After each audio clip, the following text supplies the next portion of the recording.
Untuk pertama kalinya, Kementerian Pertahanan memperlihatkan cuplikan operasi tempur sistem pertahanan udara S-350 FITYAS terbaru. Dalam video terbaru, sistem pertahanan udara S-350 FITYAS dan sistem pertahanan udara Pansir S-1 menangkis serangan musuh di arah Donetsk.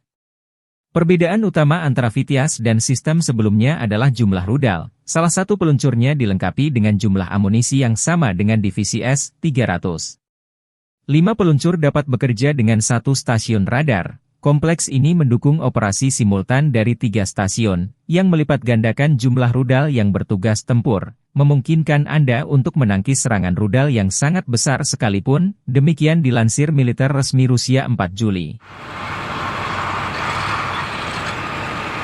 Цель азимут 330, дальность 10, скорость 200. Уничтожить, пуск!